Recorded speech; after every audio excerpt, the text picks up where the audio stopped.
San Juan 15, allí en el verso 1, estamos hablando acerca de la iglesia. Vimos que la iglesia es el cuerpo de Cristo, quienes forman parte de él, la cabeza de la iglesia. No se puede separar, o sea, el uno del otro.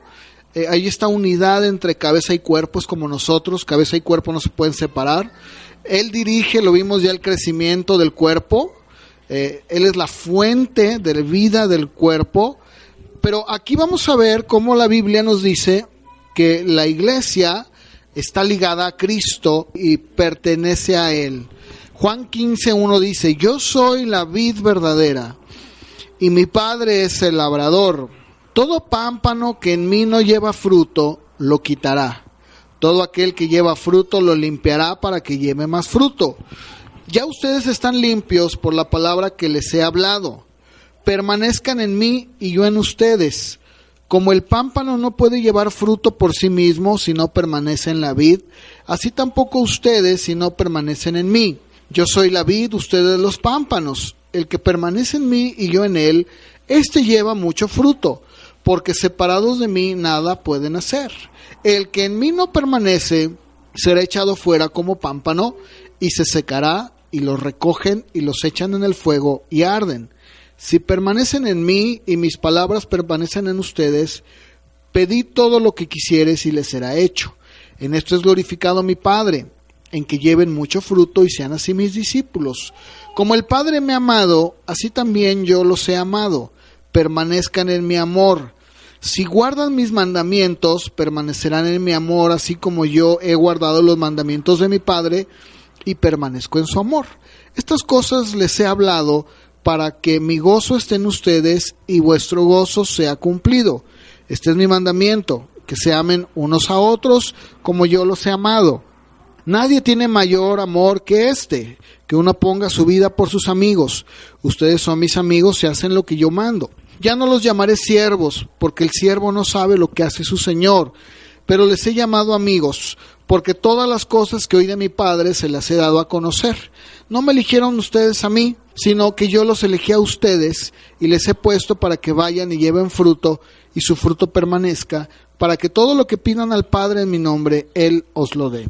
Esto les mando, que se amen unos a otros. Fíjense, aquí el Señor usa una analogía de la vid, y Él claramente dice, que nos explica en estos versos, que aquellos que son la iglesia de Cristo, pues saben que están ligados a Él, como el pámpano está también ligado a la vid. O sea, aquí usa una figura muy interesante. Él se llama a sí mismo vid, esa varita tan pequeña que se siembra en los viñedos, y es la que produce un fruto, lo que llamamos la uva. Así es de que aquí lo que el Señor está diciendo es que nosotros debemos de estar ligados a Él. Dice, porque todo pámpano que en mí no lleva fruto es quitado, y todo aquel que lleva fruto pues lo limpia. Ustedes saben que la vid, antes de que dé su fruto, como debe de ser con propiedad, tienen que pasar alrededor de 3 años para que finalmente pueda producir fruto. Y bueno, aquí lo que estamos viendo es que Jesús está hablando cómo la iglesia o aquellos que son sus discípulos están íntimamente ligados a Él. Y dice, bueno, si ustedes permanecen, la palabra clave aquí es permanecer. Dice, si permanecen en mí, permanezcan en mí. Como el Padre está en mí, yo en ustedes. Dice, y como consecuencia ustedes llevan mucho fruto. Esto es un punto muy importante, el entender que estamos ligados a Él como pámpanos. Ahora, rápidamente ahí mismo en el Evangelio de Juan, pero en el capítulo 17, del verso 1 al 3, aquí el Señor está diciendo una verdad muy importante. Dice, Padre, la hora ha llegado, Él está a punto de ser llevado ya, bueno, no a la cruz, pero al juicio, de ser arrestado. Y dice, Padre, ya el tiempo ya llegó, glorifica a tu Hijo para que también tu Hijo te glorifique. Así como tú le has dado poder sobre todo hombre, dice, le has dado poder sobre todo hombre para que dé vida eterna a los que tú le has dado. Y luego dice algo muy importante, esta es la vida eterna. Dice, que te conozcan a ti, el único Dios verdadero, y a Jesucristo a quien has enviado. ¿Sí? Esto es bien importante, porque la vida de la iglesia, como ya lo decía yo, depende de Cristo. La iglesia, el cristiano está ligado a Él.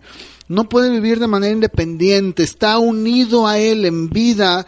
Todo lo que es su energía, su guianza, es precisamente viene de Él. El apóstol Pablo en Gálatas 2:20 escribió lo siguiente. Dice, con Cristo estoy juntamente crucificado, escribió Pablo, y dice, y ya no vivo yo, mas vive Cristo en mí. Y lo que ahora vivo en la carne, o sea, como ser humano, lo que ahora vivo como persona, lo vivo en la fe del Hijo de Dios. Dice, el cual me amó y se entregó a sí mismo por mí. Fíjense, esto que escribe Pablo no es único de Pablo, no es una cuestión que él escribió de manera poética, que dijo, bueno, con Cristo estoy juntamente crucificado, ¿verdad? Que cuando dice con Cristo juntamente crucificado, no está diciendo que él estuviera literalmente crucificado, sino dice, mi vida ahora está ligada a la de él, y lo que yo vivo ahora, como Pablo, el hombre, ahora lo vivo para él. O sea, no significa que se va a olvidar de sus asuntos, no significa que ahora la persona va a dejar el trabajo, la escuela, no. Lo que está diciendo es que cuando una persona está realmente ligada a Cristo, dice, bueno, ahora ya no son mis planes, ahora ya no es lo que yo creo, no es lo que yo me imagino, ahora es lo que Dios quiere que yo haga, ahora es lo que cada decisión que yo tomo en mi vida, pues la tomo pensando en lo mejor que Él quiere para mí. O sea, Señor, esto que voy a hacer es lo correcto, esta decisión que voy a tomar será la correcta. O sea, todo lo que ahora vivo como persona, pues ya no la vivo pensando nada más en mí, en lo que a mí me agrada, en lo que yo quiero, lo que a mí me gusta, sino que ahora lo hago viviendo en esa fe. Y cuando habla de fe, habla de esa creencia, ese cuerpo de doctrina. Dice, ¿por qué? Porque ahora vivo para Él, en esa fe del Hijo de Dios, el cual me amó y se entregó a sí mismo por mí. Y luego en 1 Juan capítulo 2, fíjense cómo también el apóstol Juan escribe, 1 Juan capítulo 2, versos del 1 al 6. Fíjense, ¿cuál es la prueba de que una persona verdaderamente es un cristiano? Aquí lo dice Juan claramente. En primer lugar dice, bueno, hijitos míos, es una forma en la que él escribe muy común, con mucho cariño a las iglesias a las que les escribe. Le dice, miren, escribo esto para que no pequen, pero dice, pero si alguno hubiera pecado, bueno, tenemos un abogado con el Padre, a Jesucristo. Y luego dice, Él es la propiciación, o sea, el pago. Propiciación es el pago por nuestros pecados, dice, pero no solo por los nuestros, sino por los de todo el mundo. Y luego dice, en esto sabemos que nosotros le conocemos, si guardamos sus mandamientos. Luego dice algo muy importante, el que dice, yo le conozco, pero no guarda sus mandamientos, dice, el tal es mentiroso y la verdad no está en él. Se fijan cómo mucha gente dice, yo conozco a Cristo, no, yo sé de Él, no, pregúntame. Pero si alguien dice que lo conoce, pero no guarda sus mandamientos, ¿qué es entonces? Es un mentiroso. Dice, no es cierto y la verdad no está en él. Pero dice, el que guarda sus mandamientos, su palabra, pues, en este verdaderamente el amor de Dios se ha perfeccionado. Por esto sabemos que estamos en Él. ¿Por qué? Porque el que dice que permanece en Él debe de andar como Él anduvo. O sea, no quiere decir que vamos a andar con una túnica y guaraches. No está hablando de eso, está hablando de su conducta, de su estilo de vida, de cómo Él vivió, cómo actuó. Dice, bueno, si alguien dice que es de Él y le conoce, debe de reflejarlo. De otra manera, entonces es un mentiroso. Por eso decía yo que la iglesia está ligada a Cristo. Tiene una vida íntimamente ligada, así como lo decía hace un momento, cuerpo y cabeza.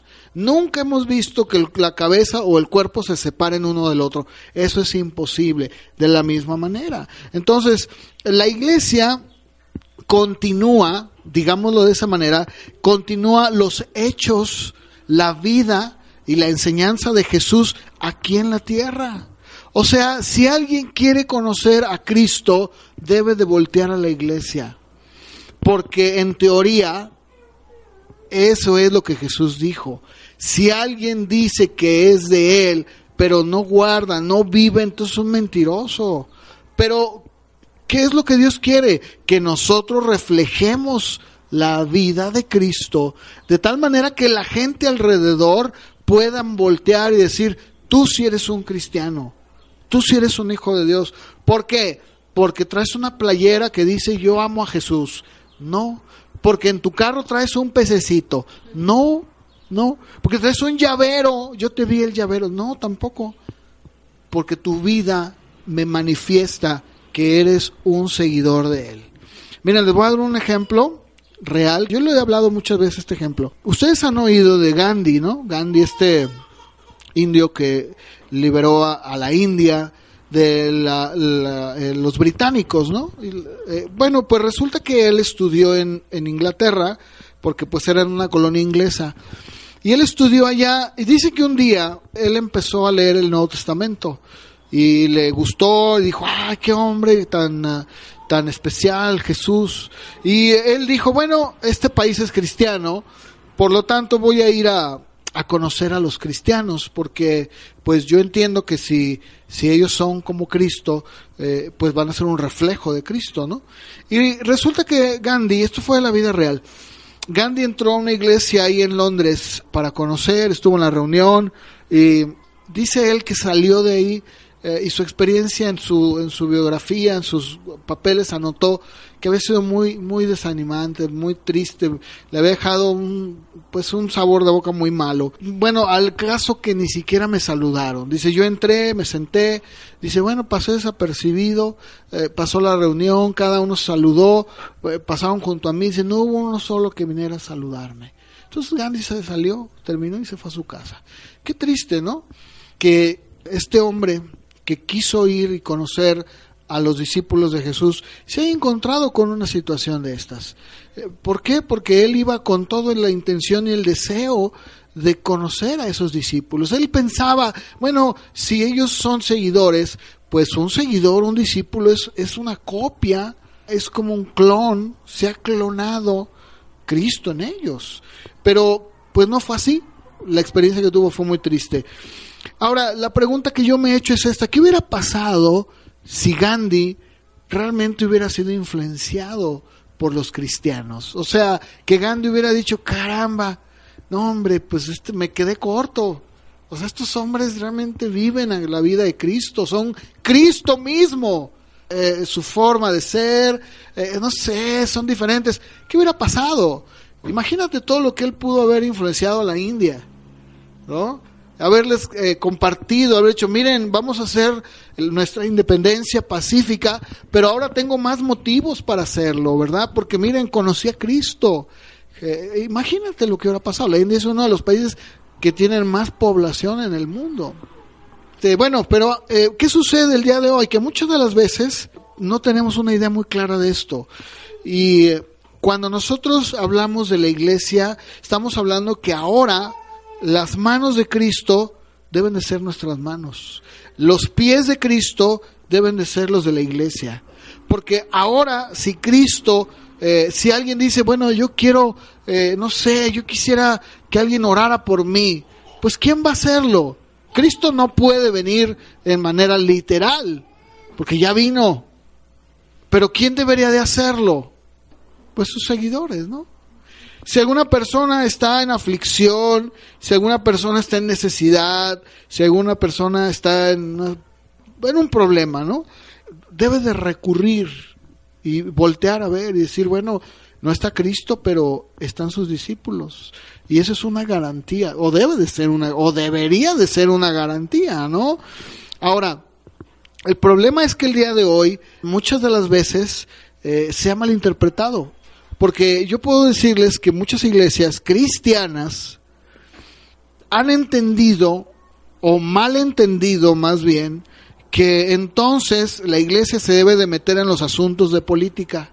o que, por ejemplo, los pastores o los ministros de culto, sacerdotes, rabinos, tienen que tener derecho de votar y estar en la Cámara de Diputados. No, eso no nos confiere a nosotros, no es una competencia nuestra. Yo me acuerdo que hace algunos años, cuando fueron las votaciones aquí, una de las tantas votaciones que ha habido para gobernadores y ahora que pasaron las presidenciales y todo esto, yo me acuerdo que algunos políticos decían, cuando había comentarios por ahí de algunos sacerdotes, decían, mira, que ellos se dediquen a pastorear su iglesia, estos asuntos no les competen, y es una gran verdad, porque nosotros, los que somos ministros del evangelio, Dios no nos llamó ni a la iglesia a andar haciendo mítines ni marchas ahí diciendo nosotros exigimos y pedimos, ¿verdad? No, Dios no nos llamó a eso. Dios no llamó a la iglesia a eso. Dios llamó a la iglesia a ser la sal. Él lo dijo. Ustedes son la sal de la tierra, son la luz del mundo. ¿Qué hace la sal? Además de darle sabor al caldo, conserva los alimentos, ¿verdad? La utilizaban por años cuando no existía el refrigerador. Ponían sal, porque hace que la corrupción de los alimentos se retrase y no se pudran. ¿Qué otras propiedades tiene la sal? ¿De qué está hecha la sal? ¿Cuáles son los elementos? Cloruro, lo usan para el cloro, para blanquear, para desinfectar, fíjense. Ahora, cuando Jesús dijo, ustedes son la sal, en ese tiempo no había refrigeradores. Se utilizaba para guardar la corrupción, los alimentos, como lo que decías, ¿verdad? Por ejemplo, la carne la ponían en sal y eso la guardaba muchos días más. ¿Qué está diciendo? Que el cristiano debe estar en este mundo tratando de preservar o de mantener todo lo cochinero que hay, todo lo que se puede echar a perder, y lo guarda. O sea, por ejemplo, miren, voy a dar un ejemplo muy rápido. Estamos en una situación X en la escuela, en el trabajo, donde ustedes quieran. Y de repente alguien dice, ¿sabes qué? Acá en la esquina hay una casa que ya se fueron y la dejaron abierta, man. Y ahí dejaron cosas, muebles. Y yo, ¿sabes qué podemos hacer? Ir y sacar, por ejemplo, ahí dejaron algunas cosas en el baño. Vamos a sacar y total, nadie nos ve, ya se fueron. ¿Qué pasa? En ese momento la gente muchas veces, hay algunos que no, pero muchos dicen, sí, ¿verdad? Dicen, pues ¿qué tiene? Al fin ya se fueron. Bueno, pero ¿qué pasa, verdad? Si ahí en medio de ellos hay un cristiano verdadero, ¿qué va a decir? No, pero pues, ¿cómo crees? ¿Por qué no? ¿Qué tiene? Pues, está abierto, ya se fueron, fue su culpa. A ver, ¿de quién fue la culpa? No, pues de ellos. Entonces, no, sí, pero mira, eso se llama robo. Eso es robo. Eso no te compete. A ver, que te pasara a ti. No, pero yo sí cierro bien. Yo me llevo, ¿verdad? Siempre pasa eso. O sea, ¿qué es lo que debe de hacer el cristiano? El cristiano trata de revertir la maldad, o sea, lo que está pasando en ese momento. Si, digamos, está haciendo algún otro tipo de cosas, ¿verdad?, que no es propia, que no es correcta, pues se supone que un cristiano inmediatamente dice, yo no participo. Si ustedes quieren hacerlo, adelante, yo no participo. La sal tiene esa propiedad y la sal debe de hacer eso. Ahora, cuando Jesús dijo, son la luz del mundo, ¿cuántos de ustedes se han quedado sin luz en su casa? Yo creo que todos. Ahora, ¿qué pasa? Ustedes me van a dar la razón. Cuando nos quedamos sin luz, una vela puede marcar la diferencia en la casa. Una vela. ¿No es cierto? Tú no tienes ni velas y ¿qué pasa? No ves nada, te tropiezas. Y ¡ay, ¿dónde estás? Ay, espérate, mira, todos en bolita y luego dicen, pues tráete una vela y ya van por las velas y luego ponen en el baño, ponen en la sala, ponen en la recámara, ¿no? Con cuidado, claro, ¿no? Pero ¿qué pasa? Inmediatamente, ¿qué sucede? Se ilumina, ¿no? Jesús dijo, ustedes son la luz del mundo. Tiene que verse, se tiene que alumbrar. Entonces, hace un momento leíamos esto, pero yo les decía, el error que se ha cometido es que muchas de las veces la iglesia se mete en asuntos que no le corresponden. Y luego están diciendo, miren, voten por el fulanito, no voten, no, eso no está bien. No, ok, uno les dice a la gente, miren, voten ustedes por quien ustedes crean. Ahora, claro, uno siempre piensa en aquel partido que dentro de todos puede ser el menos malo, vamos a decirlo así. O sea, no existe un partido perfecto, ni la respuesta está en ellos, pero de que nosotros nos metamos, o incluso ustedes, a hablar de verdad y decir, no, pues yo estoy a favor, o sea, claro, cada uno puede tener sus propios puntos de vista y son respetados, no hay problema, pero a lo que estoy refiriéndome es que muchas de las veces se trata de hablar y de querer tener una posición en el gobierno para querer hacer y deshacer. No es por ahí el asunto. Incluso hace algún tiempo recuerdo que se quería cambiar la ley, uno de los artículos de la Constitución que Juárez dejó muy claro, que es precisamente para que la educación sí pudiera ser un momento dado religiosa. No, y eso que lo digo yo, no. Creo que lo mejor es que la educación sea laica, lo mejor. Cada uno en su casa enséñele a sus hijos religión, pero en la escuela no. Que hay escuelas de todo tipo, bueno, también. Si alguien dice, yo quiero que mi hijo vaya a una escuela de monjas, perfecto. Yo quiero que mi hijo que vaya a una escuela cristiana, perfecto. Que vaya a una mormona, pues que vaya a la mormona, pues. O sea, pero no es en nosotros estar metiéndonos en estos asuntos. Ahora, ¿por qué? Pues muy fácil. ¿Por qué digo todo esto? Miren, en 1 Corintios capítulo 2, o sea, siempre tenemos que tener una base bíblica, no nada más es decir no, ¿por qué? Pues porque dijo que no. En 1 Corintios capítulo 2, en los versos del 11 al 16, fíjense, Pablo dice aquí, en Corintios 2, pregunta, ¿quién sabe las cosas del hombre? O sea, ¿quién sabe las cosas tuyas, de ti? Pues tu espíritu, tú, que está en ti. Dice, bueno, de la misma manera nadie conoce las cosas de Dios, sino ¿quién? El Espíritu de Dios.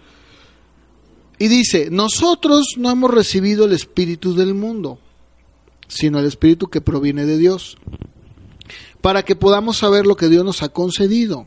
Lo cual también hablamos, dice, no hablamos con palabras enseñadas con sabiduría humana, o sea, del mundo, sino con las que enseña el Espíritu. O sea, le damos la interpretación correcta a los aspectos espirituales. O sea, ponemos las cosas espirituales en lo espiritual y separamos lo que no es espiritual. Decimos, esto no, bueno, y lo acomodamos. Dice, bueno, de la misma manera, ¿verdad? El hombre espiritual entiende las cosas que son de Dios, lo discierne, lo comprende. El hombre natural no lo comprende, no lo discierne, no sabe, no puede en totalidad saber. Y luego dice, ¿quién conoce entonces las cosas que son de Dios? Pues el que tiene el Espíritu de Dios. ¿Por qué? Dice, porque nosotros tenemos la mente de Cristo. Allí mismo, sin moverte, solamente ve al verso 6 del mismo capítulo que estamos viendo, pero en el contexto, fíjense lo que Pablo dice, y lo dice más claro, en el verso 6. Hablamos sabiduría entre los que han alcanzado madurez. Está hablando de sabiduría espiritual. Sabiduría, dice, no de este siglo, o sea, no de este mundo. Dice, ni de los príncipes de este siglo. O sea, se refiere a los líderes. En este caso hablaba de príncipes, pero ahora lo podemos aplicar a líderes, presidentes, ministros. Dice, que perecen. Hablamos sabiduría de Dios en misterio, esa sabiduría oculta, la cual Dios predestinó antes de los siglos para nuestra gloria. La que dice, ninguno de los príncipes, dice, no viene de los que gobiernan, ¿verdad?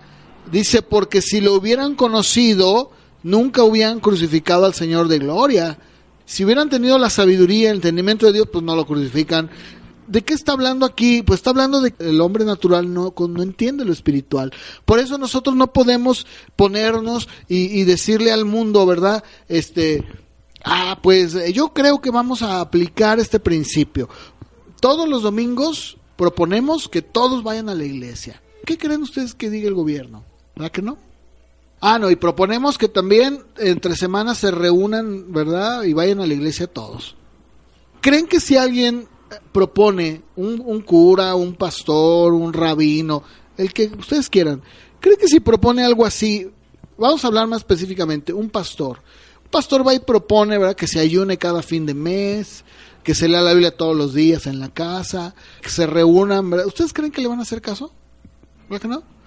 Y luego si por ejemplo les dice, oigan, Hacienda, yo propongo que perdonen a todos los morosos. Perdónenlos. Ya, pues total, mira, pues borrón y cuenta nueva. Al fin que pues Dios dijo perdona, ¿no? Debes de perdonar. ¿Ustedes creen que los bancos, por ejemplo, es Hacienda, pero si dijeran a los bancos, pues perdonen a todos los morosos, perdón, mira, amor, dale amor, es más, pues ve a su casa y ve por qué no te ha pagado, ¿no? ¿Ustedes creen que el banco va a decir que sí? ¿Qué va a decir? Por favor, quiten a este loco de aquí, me va a mandar a la bancarrota, voy a ser pobre, ¿no? ¿Se fijan cómo el mundo no entiende? No lo entiende. No se puede aplicar, no puede uno aplicar esos principios.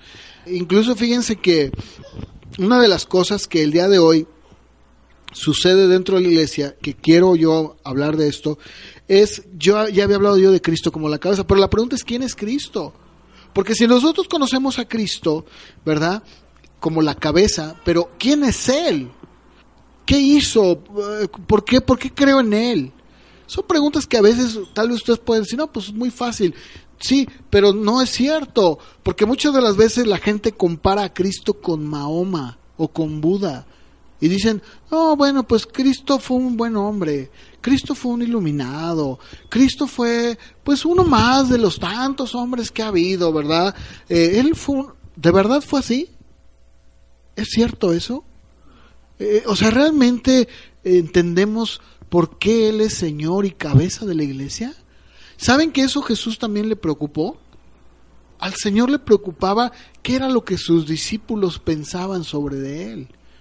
En una ocasión dice que Él llega a Cesarea de Filipo y le pregunta a sus discípulos en Mateo 16:13, ¿quién dicen los hombres que es el Hijo del Hombre?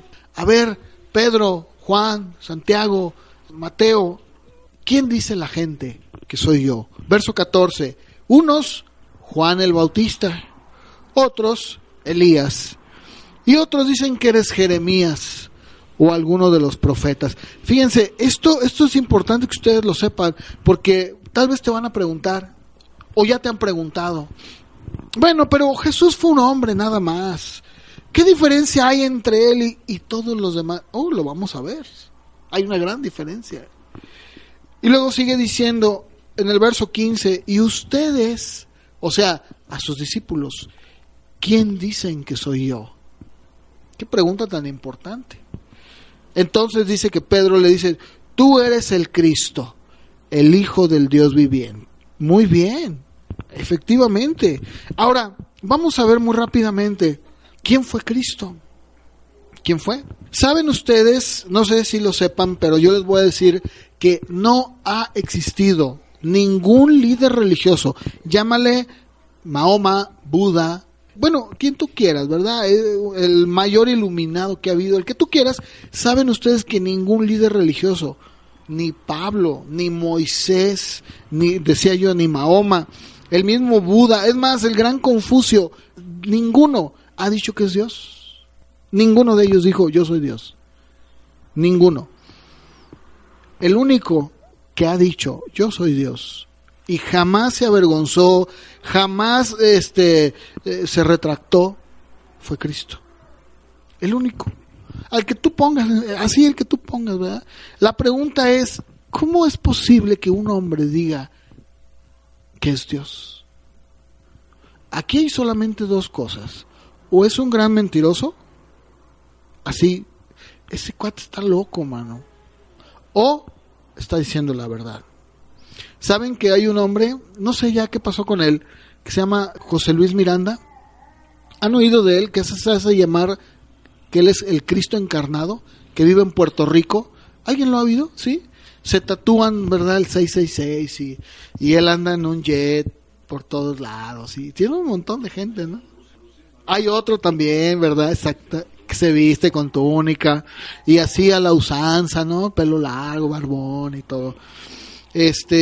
Sí, aquí estamos hablando de que o son unos verdaderos locos o está diciendo la verdad.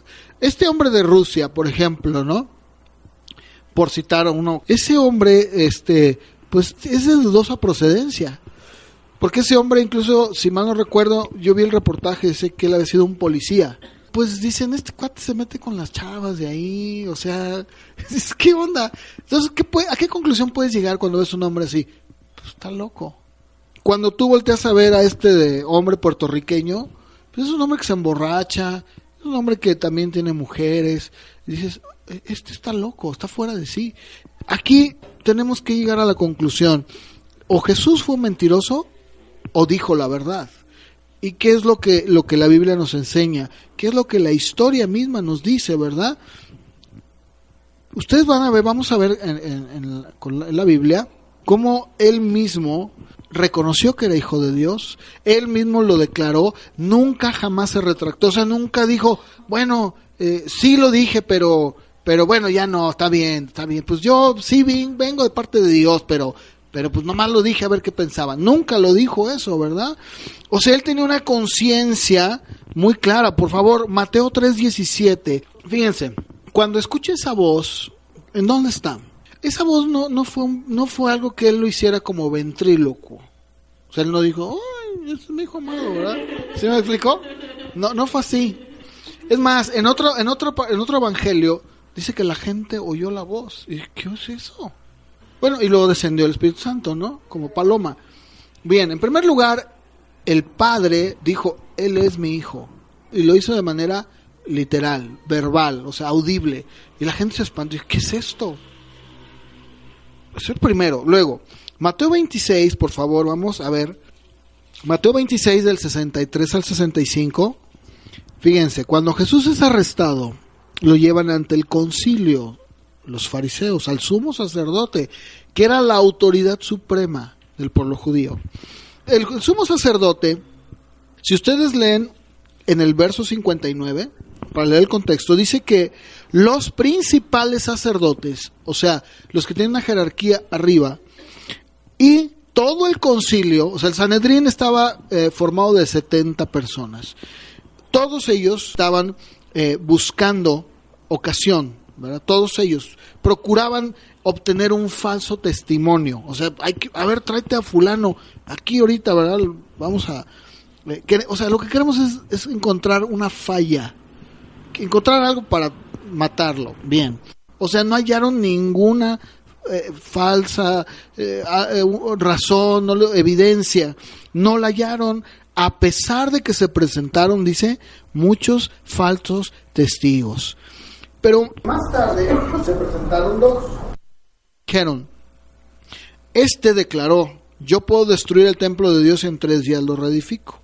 Entonces el sumo sacerdote, la autoridad máxima, le dijo, no respondes nada, o sea, después de mucho tiempo estar ahí, ¿verdad? Le dice, ¿qué no respondes lo que estos testifican contra ti? Entonces dice que Jesús callaba, se quedaba callado. Y finalmente le dice, esto que estamos viendo para nosotros no significa nada. Para el judío, decirle a otro judío que está en el concilio, te conjuro que me digas la verdad, era una apelación muy grande. O sea, estabas poniéndote bajo juramento, lo que para los norteamericanos sería poner la mano sobre la Biblia. Bueno, aquí le dice, te conjuro por el Dios viviente. O sea, por el Altísimo, por el Eterno, por el Dios que tenemos. ¿Eres tú el Cristo? O sea, ¿tú eres el ungido? El Hijo de Dios, o sea, el Mesías. A ver, ¿no era este el momento indicado para que Jesús pudiera retractar? Oye, te van a matar. O sea, por eso les decía, o tenía que tener un problema mental muy fuerte, o era lo que dijo ser. Dice que entonces Jesús le dijo, tú mismo lo has dicho. Tú lo estás diciendo. Y sin embargo te digo que verás, esta es una escritura de Daniel, la que está citando él. Verás al Hijo del Hombre sentado a la derecha del poder y viniendo sobre las nubes del cielo. Esa cita estaba en el libro de Daniel. Entonces, ¿qué estaba haciendo Jesús? Confirmando con la palabra, no nada más con la boca. Dijo, sí lo soy. Y así como está escrito en Daniel, así, ese soy yo. Y dice que el sumo sacerdote rasga sus vestiduras y dice, ha blasfemado. ¿Por qué? ¿Se acuerdan de uno de los mandamientos? Era, no tomarás el nombre del Señor tu Dios en vano. Cualquier judío que se levantaba y dice, yo soy Dios, era reo de muerte. Por eso dice, ¿verdad? Es reo de muerte, ahí en el verso 66. Dice, y le escupieron en el rostro, le dieron de puñetazos y le abofeteaban. Total, mira, está bien, he estado 3 años aquí haciéndome pasar por el Mesías. Pues, oye, estoy viendo que ahí me están esperando un par de judiciales de 1,89, 1,90 m con unos garrotes. No, pues ahí muere, ¿no es cierto? Yo digo, no, mira, total, pues sí, no es cierto. Lo dije de broma, ¿no es cierto? Sin embargo, ¿verdad? Él, el Señor Jesucristo, afirmaba, lo decía, declaraba, ¿verdad? En Juan 5:17, él dijo, mi Padre hasta ahora trabajo y yo trabajo. Y luego dijo, yo salí del Padre, como el Padre me envió. O sea, una y otra vez, él afirmó tener conocimiento divino. Esto es importantísimo que nosotros lo entendamos. Miren, vamos al Evangelio de Juan 5:22, por favor. San Juan 5:22. Fíjense, dice, el Padre a nadie juzga. ¿A quién le ha dado todo el poder para juzgar? O sea, a mí. Él mismo pidió adoración. Cuando vino un hombre y lo empezó a adorar, no dijo, no, espérame, no, pues yo soy como... Nunca dijo eso. Los demonios lo veían venir y decían, sabemos quién eres, el Hijo del Altísimo. Y los callaba. Mejor los demonios. ¿Cuándo hemos visto eso? Él afirmaba, decía yo, actividades divinas. Él decía, sí, el Padre y yo somos uno. Híjole, ¿quién ha dicho eso? Ninguno. Pero no solamente decirlo, porque decirlo, pues ya decía yo del ruso y de este puertorriqueño. Demostrarlo. Las obras que Jesús hizo dejaron bien en claro que Él procedía de Dios. Un demente no puede levantar un hombre de 4 días de muerto, de entre los muertos ya de la tumba. No puede hacer eso, Él lo hizo con Lázaro. No fue el único. El mismo Juan dice, si se escribieran en un libro todos los milagros que Jesús hizo, no cabrían libros en el mundo. Pero lo que se escribió para que tú creas en Él. O sea, ¿para qué tantos libros si con los 4 evangelios tenemos para que tú puedas creer y decir, Señor, creo en ti? Jesús no fue un iluminado, como dice un libro que yo hace muchos años vi, que decía, Jesús nació y vivió en Cachemira. Y dicen, pues Jesús, cuando lo bajaron de la cruz, estaba mal, estaba desangrado, pero los discípulos lo escondieron. Y luego ya que ya se rehabilitó y todo, se fue a la India, porque allá aprendió los poderes. Todo lo que él hacía lo aprendió, ¿verdad? Porque él tenía poderes mentales. Por Dios, ¿qué es eso? Hay un libro, muy vendido. No sé si lo han visto ustedes, ese que nació y vivió en Cachemira, ¿se lo han visto, verdad? Y es un libro que yo no sé, antes lo compraban mucho, no sé ahora, pero la gente cree un montón de barbaridades. Y dice, ay, sí es cierto, ¿cómo no? No es cierto. Este domingo que entra, yo voy a hablar precisamente de la resurrección y voy a dar bases de cómo es que sucedió, por qué sucedió, y vamos a ver cómo todas esas ideas de que pues lo bajaron de la tumba y estaba agonizante, se lo llevaron, no puede ser, no es cierto, no es verídico, no pudo ser cierto. Un hombre cuando era crucificado, como él, que perdió prácticamente la vida ahí colgado, lo remataban, que fue lo que hicieron, pusieron una lanza y lo bajaron.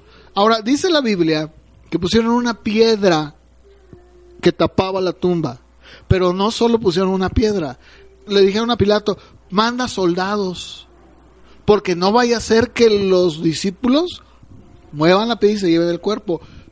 Pues mandó soldados. ¿Cómo es eso?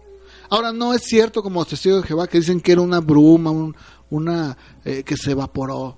No, claro que no, Él era Dios. Vamos por favor al Evangelio de Juan 10, San Juan 10, versos 30 al 33. Dice, está el Señor hablando acerca, en el contexto, ustedes léanlo, y está hablando del buen pastor. Y dice, yo soy el buen pastor y su vida por las ovejas. Y luego dice en el 30, yo y el Padre somos uno.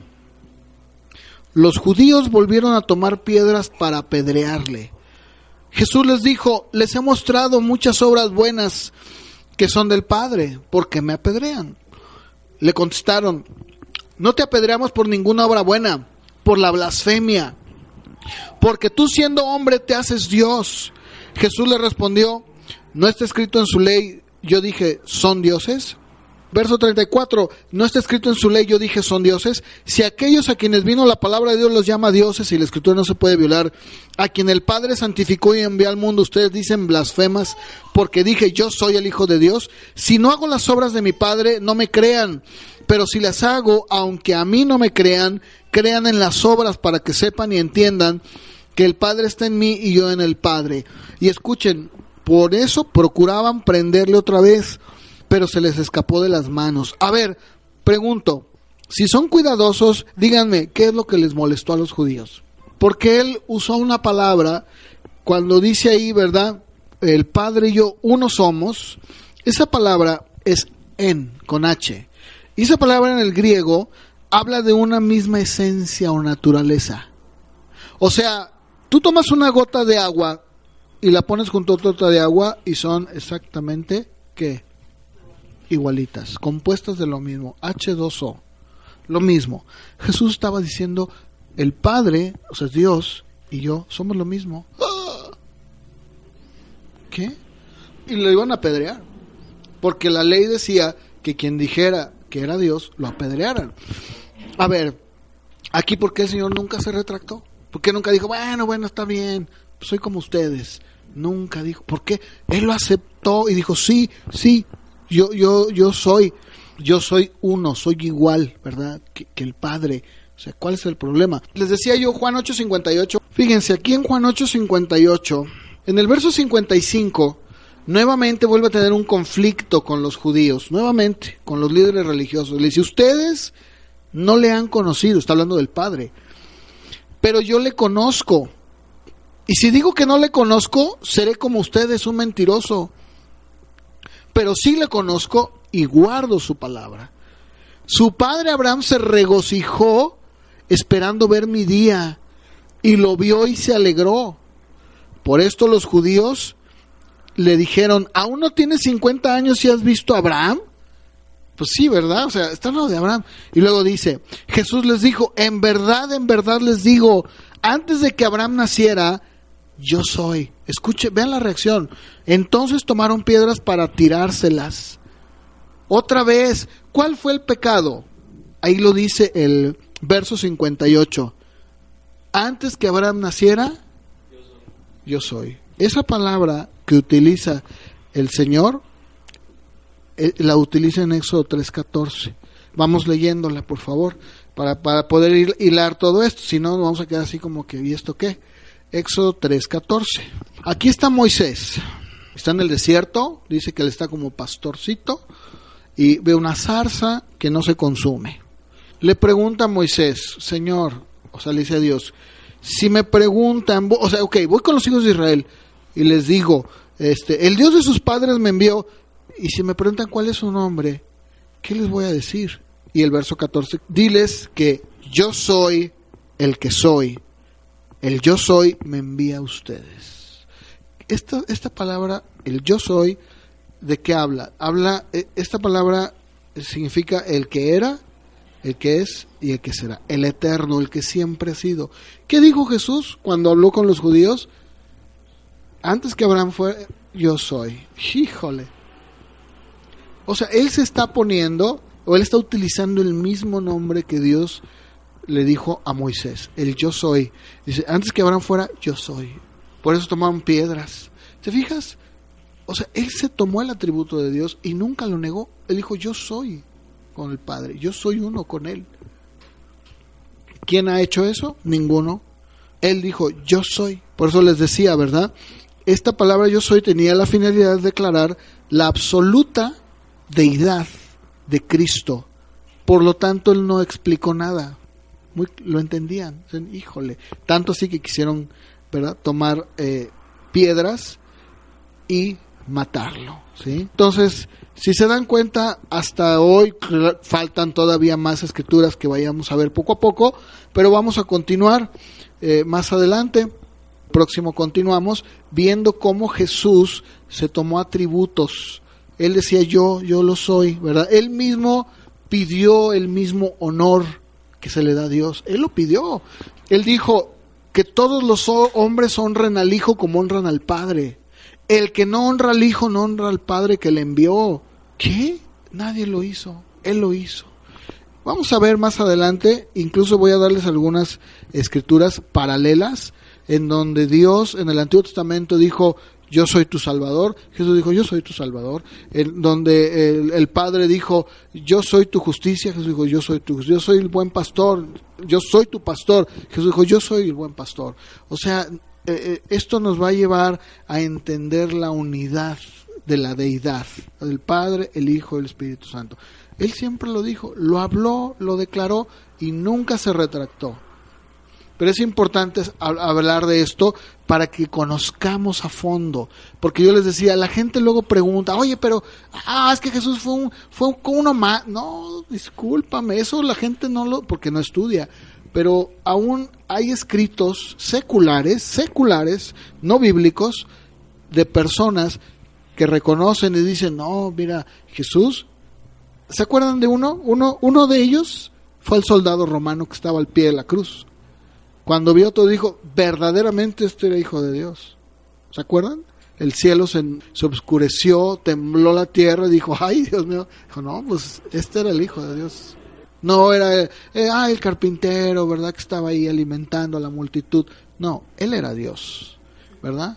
Vamos a terminar con una oración ahí en tu lugar, acompáñame. Señor, te damos gracias. Ayúdanos a poder ir conociéndote más y más.